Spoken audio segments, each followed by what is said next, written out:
नमस्कार। आज की इस वीडियो में हम बात करेंगे कि डिलीवरी रूम में यानी कि लेबर रूम में क्या-क्या होता है।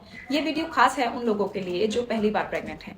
पहली बार प्रेग्नेंट लेडीज के मन में बहुत सारी एक्साइटमेंट होती है, साथ ही बहुत सारा डर भी होता है कि डिलीवरी कैसे होगी, कहीं डॉक्टर मेरे ऊपर चिल्लाएंगी तो नहीं, डिलीवरी रूम में क्या होगा मेरे साथ और बेबी कैसे बाहर आएगा, बेबी के बाहर आने के बाद में मेरी बॉडी के साथ क्या होगा, वगैरह वगैरह बहुत सारे सवाल उनके मन में होते हैं।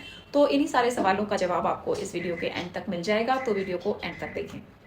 चलिए शुरू करते हैं कि जब आप हल्के हल्के लेबर पेन्स में हॉस्पिटल जाती हैं तो सबसे पहले नर्स आपका डायलिटेशन यानी कि ये चेक करती हैं कि बच्चेदानी का मुंह कितना खुल गया है। अगर उस समय पे आपकी बच्चेदानी का मुंह 4 से 5 सेंटीमीटर तक खुल गया है तो ऐसे समय पर डॉक्टर्स आपको लेबर पेन बढ़ाने की दवा देते हैं।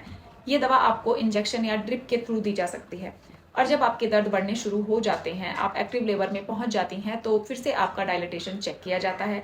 अगर उस समय आपकी बच्चेदानी का मुंह 10 सेंटीमीटर तक खुल जाता है तो आपको इमीडिएटली लेबर रूम यानी कि डिलीवरी रूम में शिफ्ट किया जाता है, क्योंकि आपकी जो डिलीवरी है वो डिलीवरी रूम में जाकर ही होगी। डिलीवरी रूम में जाने के बाद में आपका बीपी और बेबी की हार्ट बीट लगातार चेक होती रहती है। ऐसा इसलिए किया जाता है कि बाय चांस अगर आपका बीपी बहुत ज़्यादा बढ़ जाए या बहुत ज़्यादा लो हो जाए या फिर बेबी की हार्ट बीट गिरने लगे किसी वजह से, तो इमरजेंसी का कोई स्टेप लिया जा सके। इमरजेंसी स्टेप से मेरा मतलब है कि आपकी सिजेरियन डिलीवरी हो सकती है, और ऐसा ज़रूरी नहीं है, यूजुअली ऐसा होता नहीं है। ये बस एक प्रिकॉशनरी स्टेप होता है ताकि किसी भी तरह की इमरजेंसी से डॉक्टर्स निपट सकें। लेबर रूम को लेकर के एक बहुत ज़्यादा बात चलती है कि लेबर रूम में जाकर के डॉक्टर्स आपके ऊपर चिल्लाती हैं, नर्सेज आपको डांटती हैं, आपके साथ गलत बिहेव करती हैं।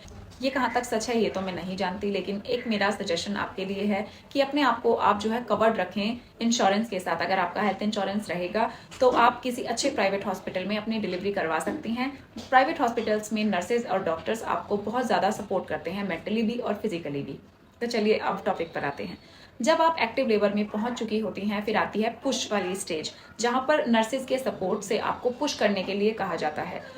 आपको डॉक्टर्स कहेंगे पुश कीजिए, यानी कि आपको जोर लगाना होता है। और आपको सुनने में अजीब लगेगा, लेकिन ये जोर वैसा वाला होता है कि जैसे मान लो आपको कॉन्स्टिपेशन नहीं हो जाती जब आप जोर लगाती हैं, उस तरीके का जोर होता है। और अब तो क्या होने लगा है, एक नया चलन है कि लेबर रूम में आपके हस्बैंड को आप साथ में लेकर जा सकती हैं। इससे जो है आपको मेंटली सपोर्ट मिलता है और साथ ही आपको मतलब इतना ज़्यादा डर नहीं लगता है, आप अपने आप को सेफ महसूस करती हैं उस वाले एनवायरनमेंट में। तो जो पुश वाली स्टेज होती है उसमें आपके हस्बैंड अगर आपकी कमर को ऐसे ऐसे सहलाते हैं और नर्सेज आपको गाइड कर रही होती हैं, डॉक्टर आपको गाइड कर रही होती हैं कि आपको किस तरीके से पुश करना है, और वही पुश अपने आपके बेबी को नीचे की तरफ ला रहे होते हैं, आपकी बॉडी को डिलीवरी के लिए तैयार कर रहे होते हैं। और पहली बार जो प्रेग्नेंट लेडीज होती हैं वो सोचती हैं कि हमें लगातार ही पुश करते रहना होता है डिलीवरी के समय पे। ऐसा नहीं है। जो लेबर पेन आता है वो लगातार नहीं आता रहता है, वो कुछ सेकंड बाद आता है। जब भी तेज पेन आए तभी आपको तेज पुश करना होता है, ऐसा डॉक्टर्स आपको साथ साथ समझाती रहती हैं। और साथ ही आपको ये भी गाइड करती रहती हैं कि किस तरीके से आपको पुश करना है, किस तरीके से उस वाले दर्द को आपने मैनेज करना है कि आपको पुश करने में आसानी हो। नर्सेज कहती हैं कि आपने एक लंबी सांस लेनी है जब भी दर्द आने स्टार्ट हो, तो उस सांस को जब छोड़ना है तब उस छोड़ते हुए सांस के साथ में आपको पुश करना है। और ये बिल्कुल वैसा वाला ही पुश होता है जैसे आप पॉटी सीट पर बैठकर पुश कर रही होती हैं कॉन्स्टिपेशन के टाइम पे। आपको सुनने में अजीब लगेगा पर ये सच है। और कभी कभी मतलब ऐसा भी होता है लेबर रूम में कि इस वाले पुश के दौरान आपकी पॉटी भी बाहर आ जाती है, लेकिन इससे कोई घबराने वाली बात नहीं होती है। वहाँ पर सारा स्टाफ होता है, आपको सब तरीके से सपोर्ट मिल रहा होता है। आप बिल्कुल इसको लेकर ऐसे मत सोचिएगा कि छी वाली स्टेज नहीं होती है। यहाँ पर बस हमारा जो मोटिव है वो बेबी को डिलीवर करना होता है। डॉक्टर्स भी आपको इस वाले प्रोसेस में बहुत ज़्यादा सपोर्ट भी करती हैं। अगर आप इस वाले फेज में ये बोलती हैं कि मुझे मैम पॉटी आई है, तो डॉक्टर आपको ये भी बोलेंगे कि यहीं पे कर लो, लेकिन आपको जाने नहीं देंगी। जो लेबर बेड होता है उससे आपको बिल्कुल भी उठने नहीं दिया जाता है, सुसु के लिए भी पॉटी के लिए भी। तेज कॉन्ट्रैक्शन आता है तो उसमें जब आप पुश करती हैं जोर से, तो ऐसे कहा जाता है कि एक दर्द ऐसा आता है और एक पुश और एक दर्द वाला एक तालमेल ऐसा बैठता है जैसे बेबी बाहर आने वाला होता है और बेबी का जो सिर है वो दिखने लगता है आपके प्राइवेट पार्ट से। और उस समय पे डॉक्टर क्या करती है, आपके प्राइवेट पार्ट में जो है एक छोटा सा चीरा लगा देती है, कट लगा देती है कि बेबी उससे बाहर आ जाए। लेकिन ऐसा नहीं है कि आपको होश रहेगा तो वो चीरा लगाया जाएगा और उस वाली जगह को इंजेक्शन लगा करके सुन्न कर दिया जाता है ताकि आपको दर्द महसूस ना हो।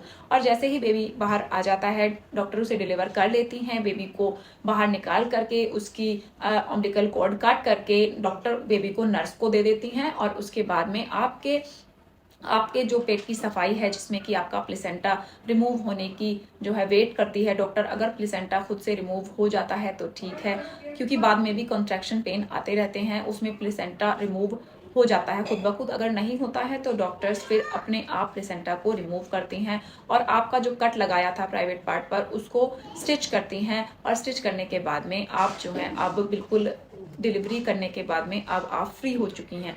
और बेबी के साथ क्या होता है ये भी जान लीजिए।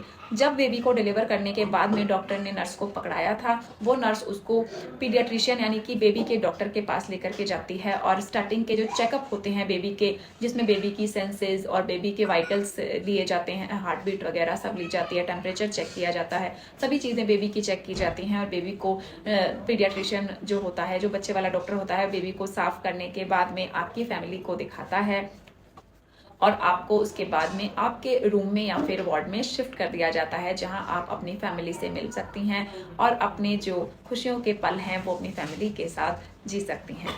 तो डिलीवरी से घबराने की बिल्कुल भी आपको ज़रूरत नहीं है। डिलीवरी होने के बाद में भी आपको लगभग, अगर आपकी नॉर्मल डिलीवरी हुई है तो आपको 1 दिन के लिए ऑब्जर्वेशन में रखा जाता है, और अगर आपका सिजेरियन डिलीवरी होता है तो आपको लगभग 72 घंटे यानी 3 दिन डॉक्टर के ऑब्जर्वेशन में रखा जाता है। और अगर आप इसी तरह की डिटेल्ड वीडियो सिजेरियन डिलीवरी की भी देखना चाहते हैं तो मुझे कमेंट में ज़रूर बताएं, और अगर आपको वीडियो अच्छी लगी हो तो शेयर करें और लाइक ज़रूर करें। धन्यवाद।